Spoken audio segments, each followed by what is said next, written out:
Buenos días. Vamos a dar comienzo al capítulo 21, párrafo 1, capítulo 20 de la Confesión de Fe de Westminster, 21 de aquí de Bautista de Londres, y trata de la libertad cristiana y de la libertad de conciencia. Vamos a comenzar con una oración. Señor y Padre Celestial, te alabamos y te glorificamos porque un día como hoy, hace un año, inauguramos legalmente, Señor, el servicio en esta iglesia. Hace un año como hoy, que teníamos una escuela dominical, y nos gozamos, Señor, de que a día de hoy todavía, cada domingo, venimos delante de ti para aprender. Te pedimos que con los ánimos y nuestros corazones dispuestos te podamos alabar, nos ayudes, nos capacites por tu Santo Espíritu a recibir la enseñanza que tienes para nosotros en esta mañana, y solo y únicamente, Señor, para la gloria y la honra de tu nombre. Guíanos con tu Santo Espíritu, orienta, Señor, nuestros corazones hacia ti, Señor, y que podamos recibir con gozo, con alegría, este capítulo, Señor, que trata de la libertad con la que hemos sido liberados por Cristo Jesús, y la libertad de ser liberados de la esclavitud en la que nos encontrábamos, Señor. Ayúdanos en el nombre de tu Hijo Jesucristo. Amén. Bien, entonces, el capítulo trata de la libertad cristiana y de la libertad de conciencia. Esto lo habíamos tocado en el capítulo 9 acerca del libre albedrío, pero no vamos a fijarnos ahí, vamos a enfocarnos aquí. Lo he fragmentado como José acostumbra hacerlo, pero lo he hecho en 6 párrafos. Realmente son 11 en la confesión que me pasó Julian, pero lo tengo en 6. Entonces lo tengo por versículos, así que vamos a empezar. Dice la palabra de la confesión, dice: la libertad que Cristo ha comprado para los creyentes bajo el Evangelio consiste en su libertad de la culpa del pecado, de la ira condenatoria de Dios y de la severidad y maldición de la ley, y en ser librados de este presente siglo malo, de la esclavitud a Satanás y del dominio del pecado, del mal de las aflicciones, del temor y aguijón de la muerte, de la victoria sobre el sepulcro y de la condenación eterna. Y también consiste en su libre acceso a Dios y no rendirle obediencia a Él, no por un temor servil, sino por un amor filial y una mente dispuesta. Todo esto era sustancialmente aplicable también a los creyentes bajo la ley. Pero bajo el Nuevo Testamento la libertad de los cristianos se ensancha mucho más, porque están libres del yugo de la ley ceremonial a que estaba sujeta la iglesia judaica, como dice el texto que me envió Julian.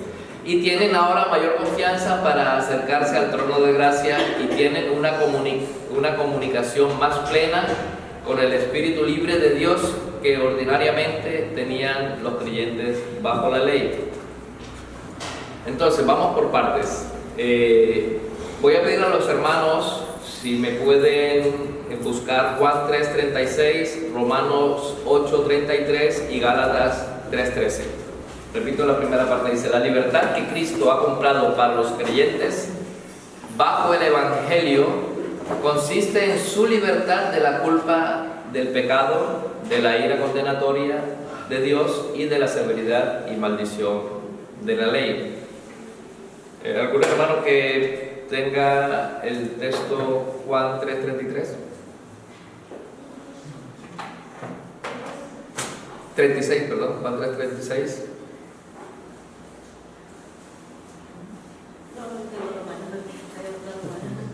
Juan 3:36.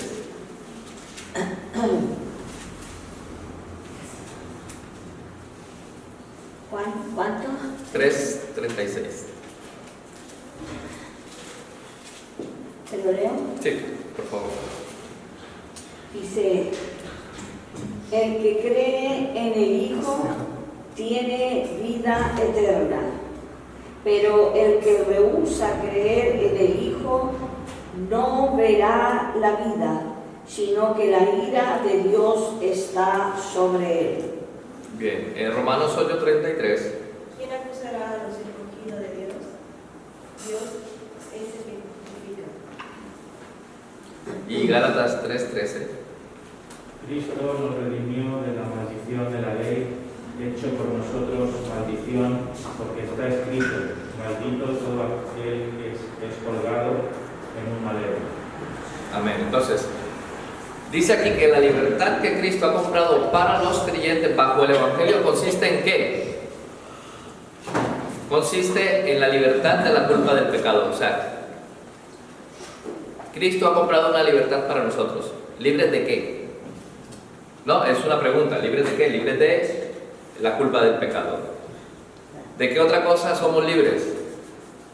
De la ira condenatoria de Dios y de la severidad y maldición de la ley.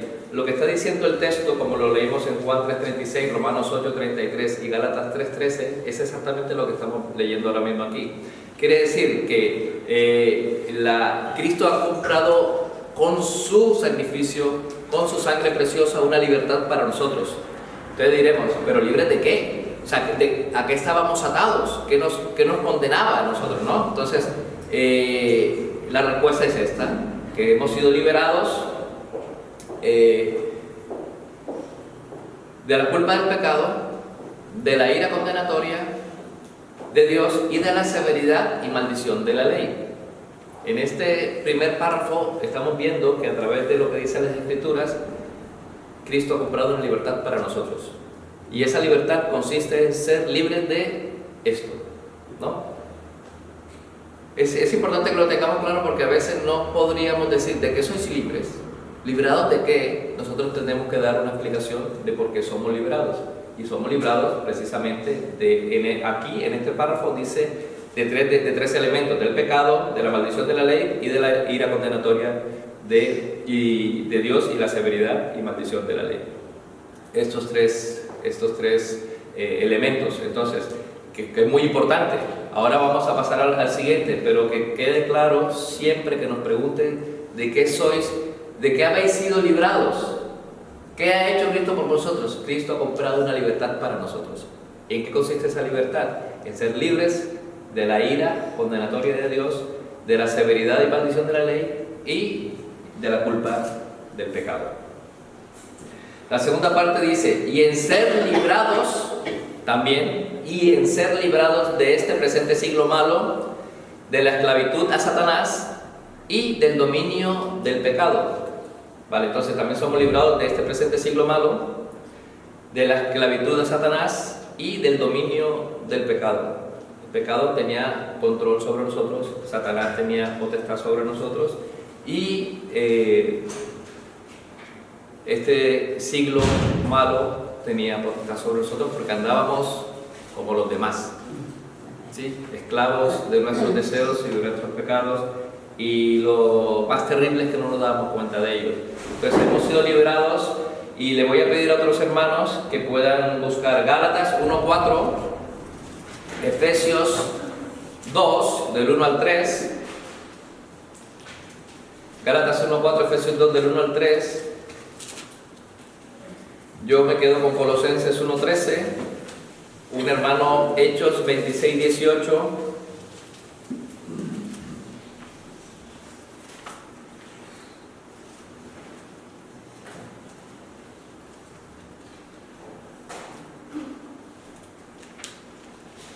Gálatas 1:4, el primero, el hermano lo tenga. El cual dio a sí mismo por nuestros pecados para librarnos del presente siglo malo, conforme a la voluntad de nuestro Dios y Padre.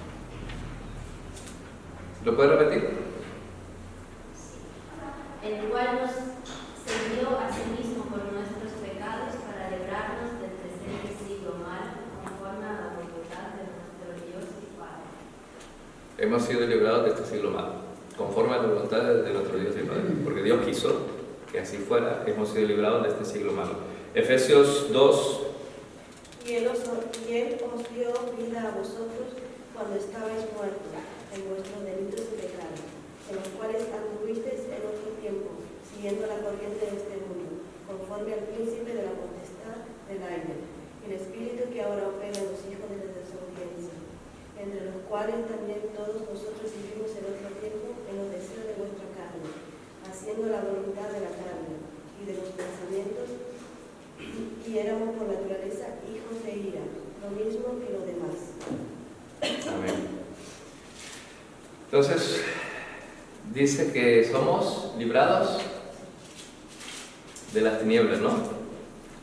De la potestad de Satanás, de este siglo, de esta vida en la cual nosotros andábamos en otros tiempos, ¿no?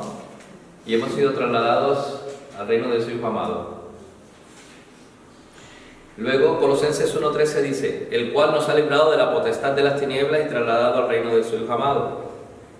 Lo mismo que dice, ser librado de este presente siglo malo, de la esclavitud de Satanás y del dominio del pecado.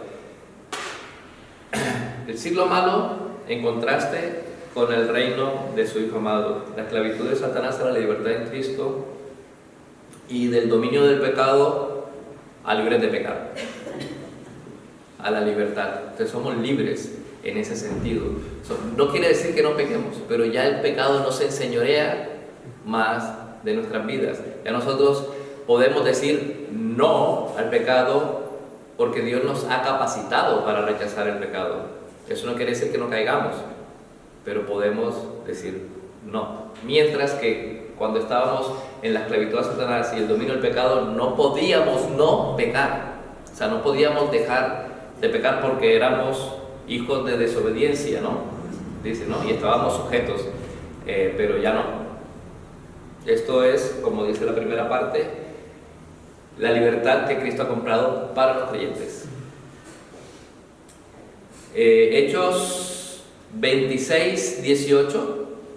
Para que abra sus ojos, para que se conviertan de las tinieblas a la luz y de la potestad de Satanás a Dios, para que reciban por la fe que es en mí perdón de pecados y herencia entre los santificados. Amén. Qué bonito eso. Eso es una palabra. ¿Lo puedes repetir? Encantada. Sí.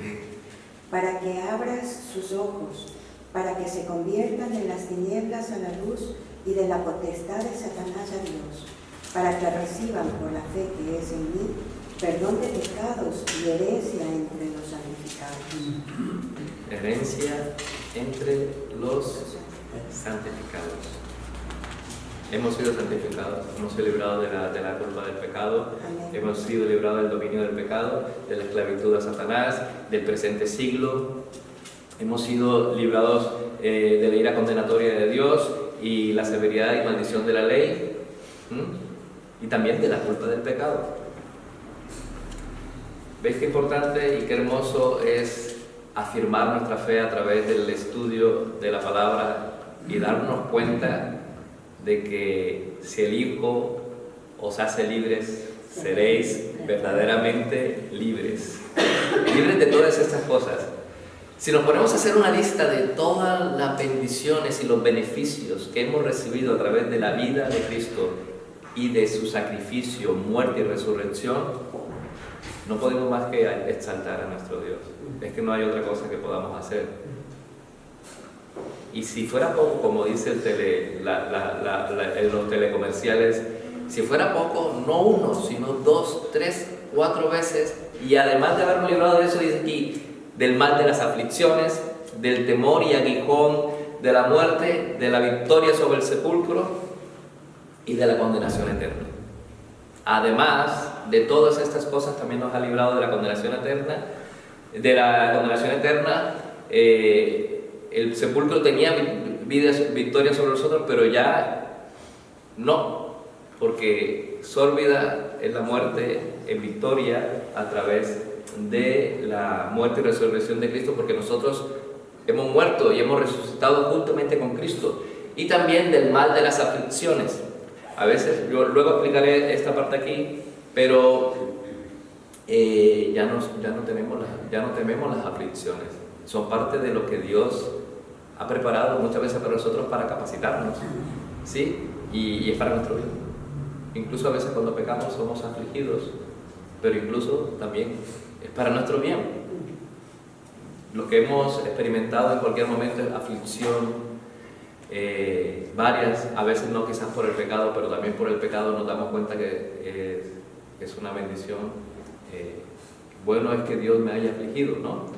A veces hace decir como el salmista. Entonces dice que también somos librados del mal de las aflicciones, del temor y aguijón de la muerte, de la victoria sobre el sepulcro y de la condenación eterna. Romanos 8:28, lo voy a leer yo. Con un poquito de country. Y sabemos que a los que aman a Dios todas las cosas les ayudan a bien, esto es a los que conforme a su propósito son llamados. Y 1 Corintios 15, del 54 al 57, un hermano que lo pueda leer, primera carta de los Tesalonicenses 1:10. 1 Corintios 15, del 54 al 57.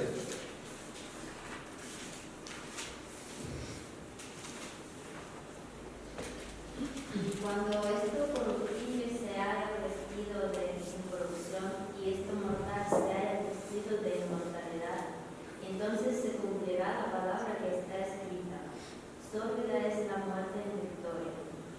¿Dónde está, oh muerte, tu aguijón? ¿Dónde, oh sepulcro, tu victoria? Ya que el aguijón de la muerte es el pecado, el poder del pecado, la ley. Mas gracias sean dadas a Dios, que nos da la victoria por medio de nuestro Señor Jesucristo. Amén. Amén. Y todo esto ha sido hecho por la libertad que Cristo ha comprado para los creyentes, ¿sí? Dice primer carta de Tesalonicenses 1:10, dice así: y esperar de los cielos a su Hijo, al cual resucitó de los muertos, a Jesús, quien nos libra de la ira venidera. Nos libra de la ira venidera. Hay una ira que se aproxima. Hay una ira justa de Dios que viene sobre la humanidad. Pues nosotros hemos sido librados de esa ira. ¿Por qué? Porque estamos esperando de los cielos a su Hijo, al cual Dios resucitó de entre los muertos, a Jesús, que es el que nos va a librar de la ira venidera. Esa ira venidera de la cual nos libra Jesús por el sacrificio suyo en la cruz, por el cual también compró nuestra libertad y nos libró del pecado, de la muerte, del temor de la muerte siquiera. ¿Hay alguien aquí, amado hermano, que tenga temor sobre la eternidad, sobre la muerte? Si eso es así, y si eres creyente, no lo tengas. Hay alguien que ha vencido, y si vivimos, para el Señor vivimos, y si morimos, para el Señor morimos. La muerte no es algo de lo cual nosotros como creyentes debamos temer. Quizás pensar, como decía el apóstol Pablo: ¿dónde está muerte tu aguijón? O sea, quiero estar ya con el Señor, porque esto quizás, si el Señor no viene antes, la muerte es la que nos llevará directamente a su presencia, pero no la tememos. Para nosotros es que somos eternos. Somos eternos. El Señor nos ha comprado una eternidad para estar con Él. Eso es gozo. ¿Qué temor va a tener el creyente por la muerte? Ninguno. No tiene temor de un juicio, porque ya Cristo ha muerto por nosotros y ha resucitado. Ya no somos juzgados. ¿Quién nos juzgará? ¿Quién fue el que resucitó? Cristo. ¿Quién nos ha librado de esto? Cristo. ¿Quién ha tenido la victoria? Cristo. Y es que hemos sido trasladados de las tinieblas al reino de su Hijo amado, como hemos leído justo antes en el párrafo 2. Entonces veamos aquí Hechos 2:14, 15. Hebreos. ¿Hebreos o Hechos? Hebreos. Sí, Hebreos. Hebreos 2:14 y 15 dice así: Así que por cuanto los hijos participaron de carne y sangre, Él también participó de lo mismo, para destruir por medio de la muerte al que tenía el imperio de la muerte, esto es al diablo, y liberar a todos los que por el temor de la muerte estaban durante toda la vida sujetos a servidumbre. Pues ya no estamos sujetos a servidumbre, porque Cristo destruyó por medio de la muerte al que tenía el imperio de la muerte. ¿Sí? Y nos ha dado vida juntamente con Él. En Cristo hemos nosotros resucitados justamente. Párrafo 4. Y también, además de todo aquello, consiste en su libre acceso a Dios. O sea, además de haber sido librados de la era condenatoria, de la esclavitud del pecado, de la condenación eterna, del yugo de la ley, del yugo del pecado, y de todas estas cosas, también consiste en el libre acceso a Dios. Tenemos libre acceso a Dios y en rendirle obediencia a Él, a Dios, no por un temor servil, que tengo que servirle a Dios porque no, sino por un amor filial y una mente dispuesta. Esto lo hace el Espíritu Santo en nosotros. Nosotros deseamos servir a Dios porque Dios, no hay nada más agradable que servirle, se lo merece. ¿Por qué? Por todo esto que ha hecho.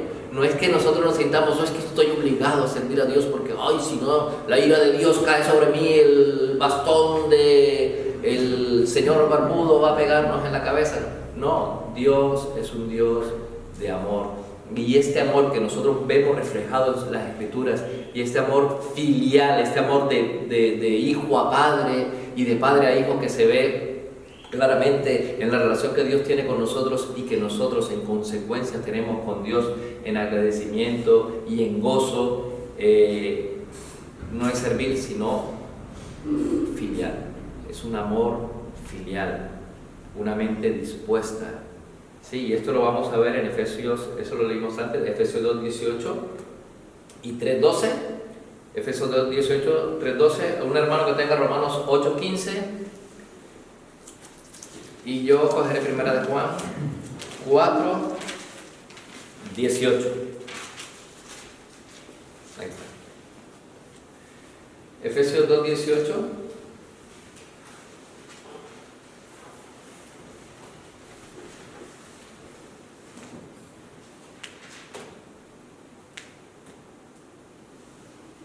Porque por medio de Él, los unos y los otros tenemos entrada por un mismo espíritu al Padre. Porque por medio de Él los unos y los otros tenemos entrada Por un mismo espíritu al Padre.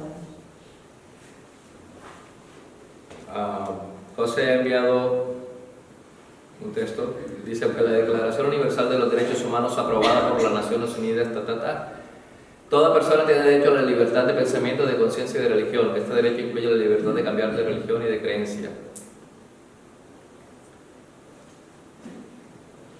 Dado que la Biblia no lo prohíbe, no podemos dejar la impresión de que estamos de acuerdo con su error. Cuando esto pasa, ejerceremos nuestra libertad cristiana y tomaremos una copa de vez en cuando, aunque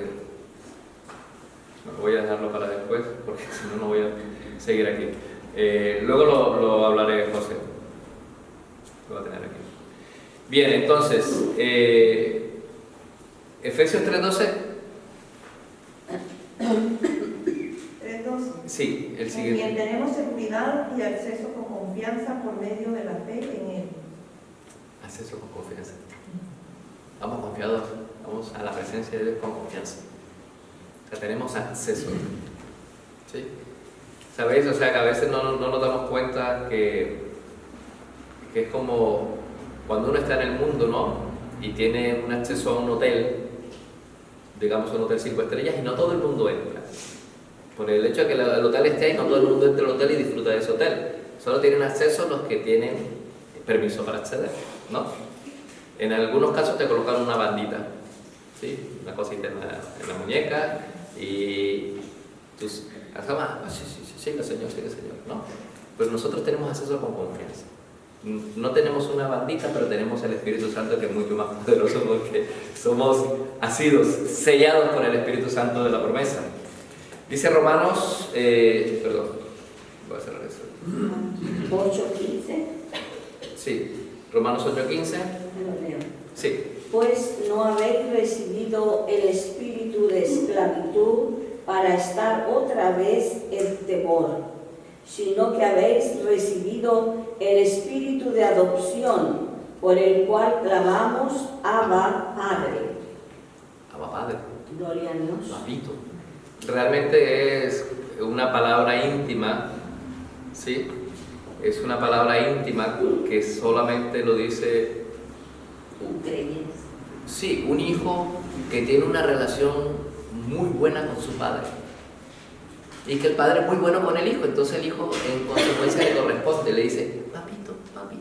¿Sí? Esa es una, no estoy diciendo que tengamos que decirle papi en vez de Señor Jehová Dios de los ejércitos, nuestro Padre Celestial, no. Pero era decir, Padre, una palabra de amor hacia Dios, porque no hemos recibido un espíritu de esclavitud, sino de libertad.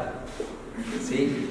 Y un amor filial, que es lo que está diciendo prácticamente en Romanos 8:15. En primera de Juan 4:18 dice, en el amor no hay temor, sino que el perfecto amor echa fuera el temor, porque el temor lleva en sí castigo, de donde el que teme no ha sido perfeccionado en el amor.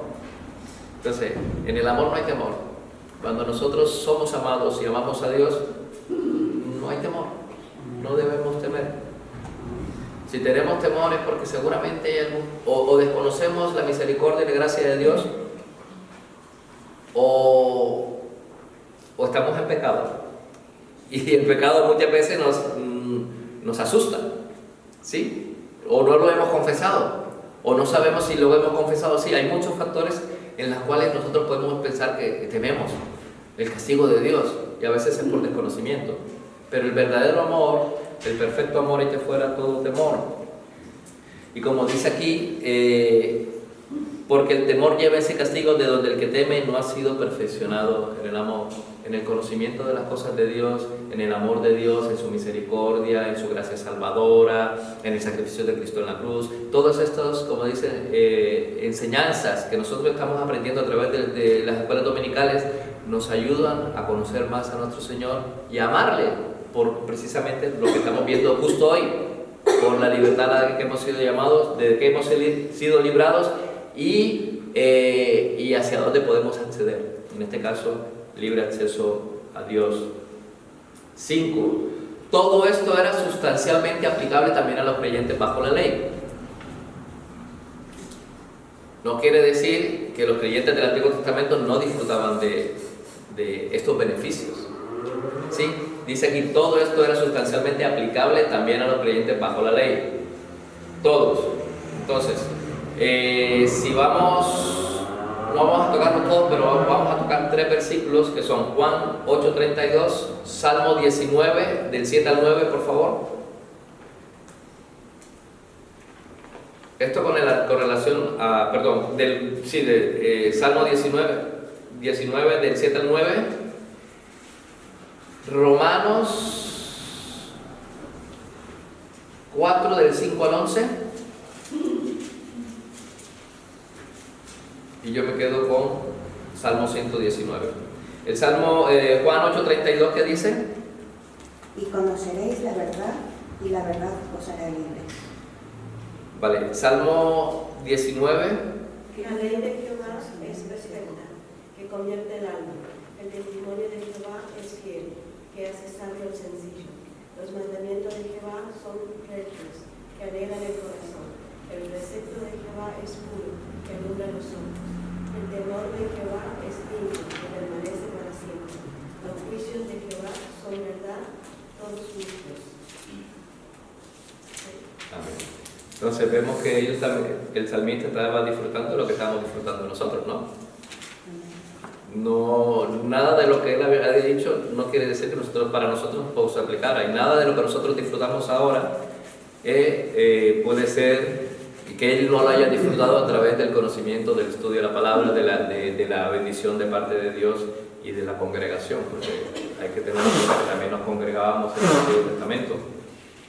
Pero aquí hay Una pequeña, vamos a leer, pero en el siguiente párrafo, pero en el Salmo 119,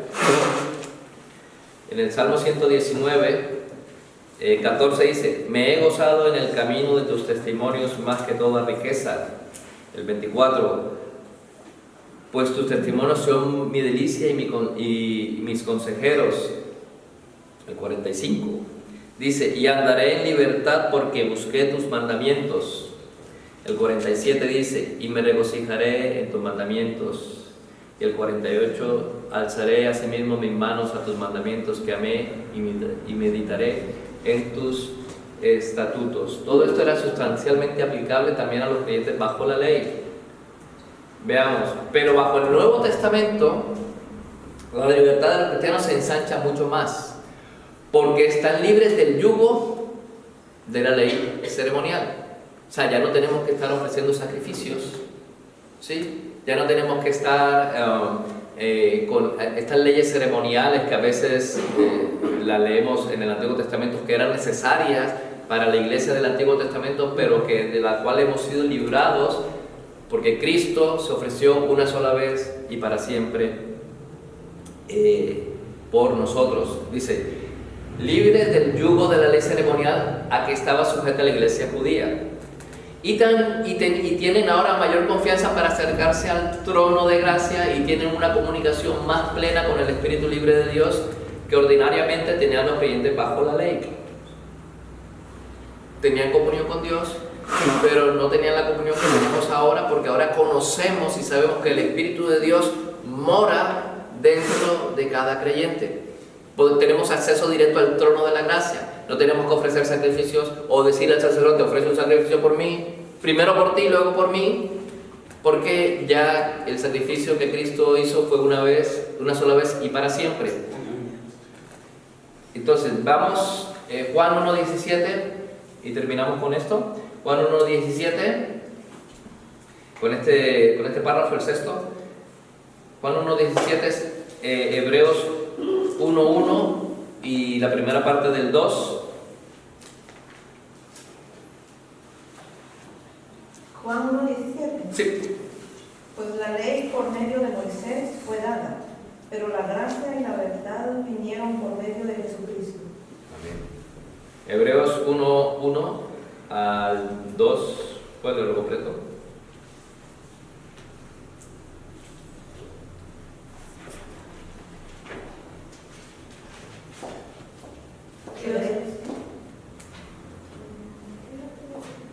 Hebreos 1:1, sí. Dios, habiendo hablado de muchas veces y de muchas maneras en otro tiempo a los padres por los profetas. El 2a. En estos postreros días nos ha hablado por el Hijo, a quien constituyó heredero de todo y por quien asimismo hizo el universo.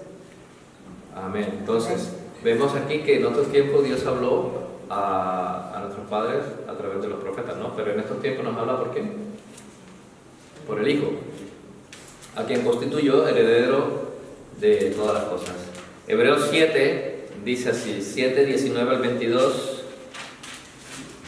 dice: pues nada perfeccionó la ley, y de la introducción de una mejor esperanza por la cual nos acercamos a Dios. Y esto no fue hecho sin juramento. Perdón, el 22. Por tanto, Jesús es hecho fiador de un mejor pacto. El 8:6 dice así: pero ahora tanto mejor ministerio es el suyo cuanto es mediador de un mejor pacto establecido sobre mejores promesas. El 9:23. Fue pues necesario que las figuras de las cosas celestiales fuesen purificadas así, pero las cosas celestiales mismas con mejores sacrificios que estos. Sabemos que por el Antiguo Testamento el templo, el lugar santo, el lugar santísimo eran arquetipos de lo que reflejaba lo que Dios le mostró, el diseño que Dios mostró a Moisés, ¿no? Y todo se hizo conforme a lo que Moisés había visto de cómo tenía que ser el servicio a Dios, el tabernáculo, lugar santo, lugar santísimo, los panes sin levadura, bueno, todas estas cosas, los querubines, esto reflejaba una representación de lo que Dios le mostró que tenía que hacerse. Pero las cosas celestiales con mejores, como dice aquí el versículo 23, que las figuras de las cosas celestiales fuesen purificadas así, las figuras, ¿no? Pero las cosas celestiales mismas con mejores sacrificios que estos, porque no entró Cristo en el santuario hecho de mano, figura del verdadero, sino en el cielo mismo, para presentarse ahora por nosotros ante Dios. El sacerdote se presentaba, ¿sí?, en la figura del templo, se ofrecía sacrificio por sí mismo y luego ofrecía sacrificios por el pueblo. Entraba al lugar santísimo, atado de una cuerda, porque si a lo mejor había algo y moría, pues lo jalaba. Pero Cristo entró al cielo mismo, que es una gran diferencia. Él entraba en la figura, Cristo entró al cielo mismo. Entonces, vemos que el nuevo pacto permite que los creyentes, la libertad de los cristianos se ensancha mucho más, como dice aquí, porque están libres del yugo de la ley ceremonial.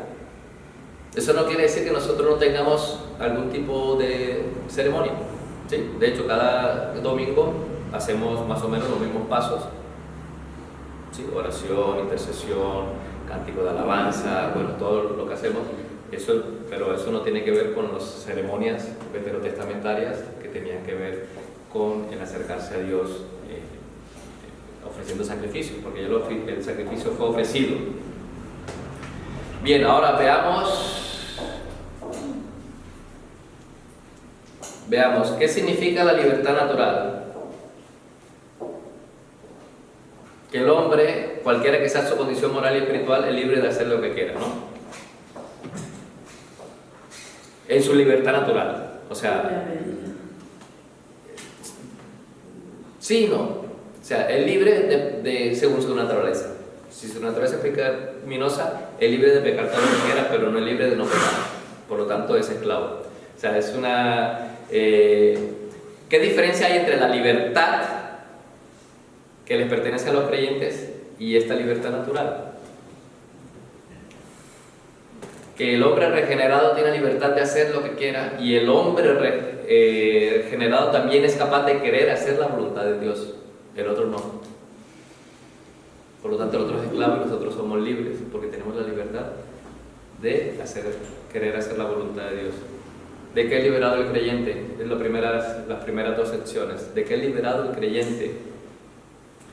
El creyente es libre de la obligación de cumplir la ley de Dios perfectamente para lograr la vida, o sea, cumplirla perfectamente para la vida, ¿no? Eso no, somos libres de eso, del dominio del pecado, de las horribles consecuencias del pecado. ¿Y cómo es liberado el creyente en este mundo malvado?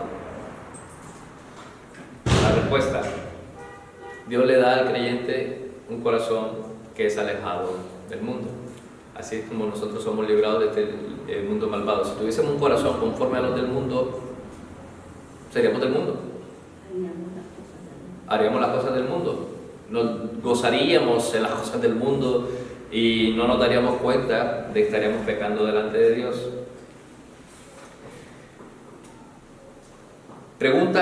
Son 8 preguntas. ¿Cómo puede decir que son librados los creyentes? Siendo que los creyentes mueren, ¿cómo se puede decir que son librados de la muerte? Entonces, el creyente librado de la muerte, en que no recibe las consecuencias penales del pecado en la muerte, y porque será levantado de la tumba como Cristo.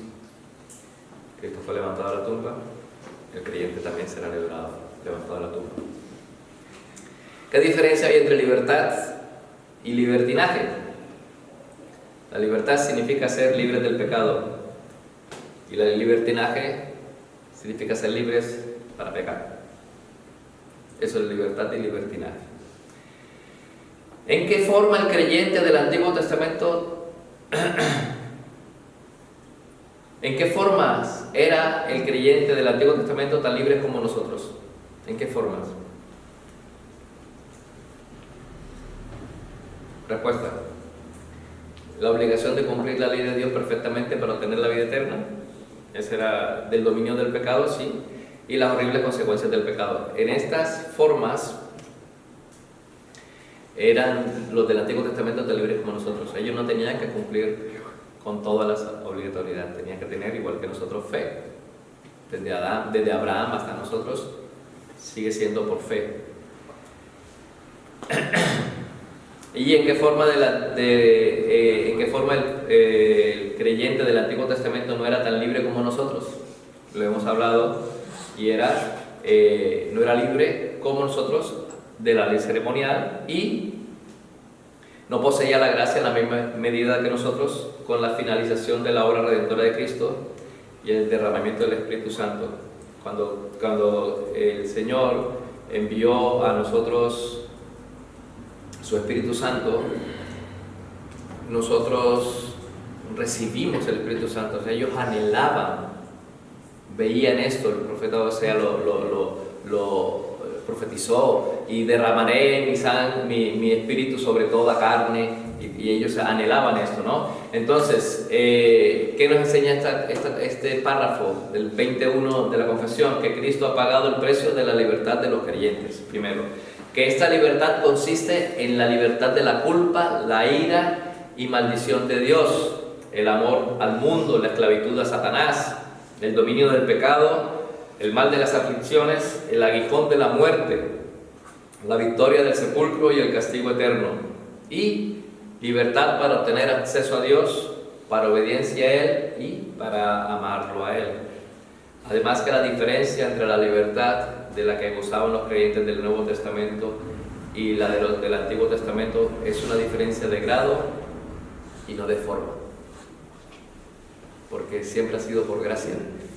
Tanto el Antiguo Testamento como el Nuevo Testamento era por gracia, pero el grado es diferente, la forma es la misma, la gracia. Y el grado era porque ahora habita en nosotros el Espíritu Santo de Dios. ¿Sí? Y nosotros podemos entrar directamente al trono de la gracia sin necesidad de un intercesor que no sea el que ya ha muerto y resucitado por nosotros, ¿no? Ellos tenían el sacerdocio y nosotros tenemos al sumo sacerdote, que es Cristo Jesús, nuestro Señor. Pues vamos a dejarlo así. Tenemos ahorita unos minutos para descansar y